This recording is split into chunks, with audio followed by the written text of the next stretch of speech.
Kansas and Kansas? Or is it Arkansas? Well, believe it or not, people used to do both of these spellings and pronunciations. This makes sense because they line up, so it's just bizarre as to why in 1881 its state legislature declared itself Arkansas with this spelling. So why did they do that? Do Kansas and Arkansas come from the same word? And why are they pronounced so differently? We'll start with Kansas because it's actually a great example of how most of the states around here usually got their names. And I say usually because Arkansas bucks this trend. Anyway, as the French were exploring their massive Louisiana territory, they came across a bunch of different tribes. One of these was the Kaw, which called themselves something like the Kanza. Like a game of telephone, the French recorded what they heard, then the English-speaking Americans picked it up, morphing the name into Kantha, Kansi, Konza, Koza, Kanza, Kansi, and Kansay. In the end, Kanza prevailed, and since the Kanza people lived in this new state, it took on a plural form of their name,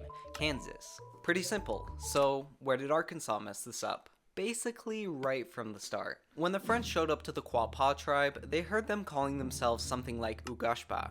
The resulting names? Acancia, Acansa, Acansi, Acansa. You may have noticed that these do not sound anywhere close to Ugashpa. So what's going on here? What likely happened is that on their way down to the Quapaw, the French asked Algonquin-speaking tribes who they'd expect to find further south. These are the names they heard, with Acansa winning out. An R snuck its way in there soon after, but as to why, we only have theories. The French word arc means bow or bent, so it's possible that the Akansa's awesome bows or the nearby river, which was sometimes called the River of the Bends, inspired the new name. Either way, the R stuck.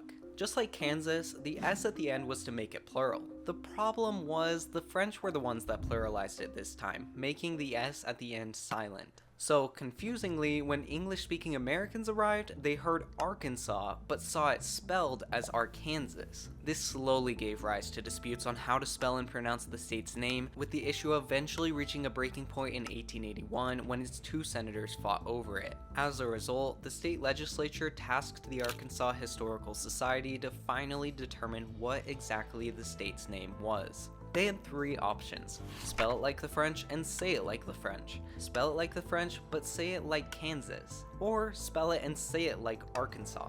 After careful consideration, a decision was made.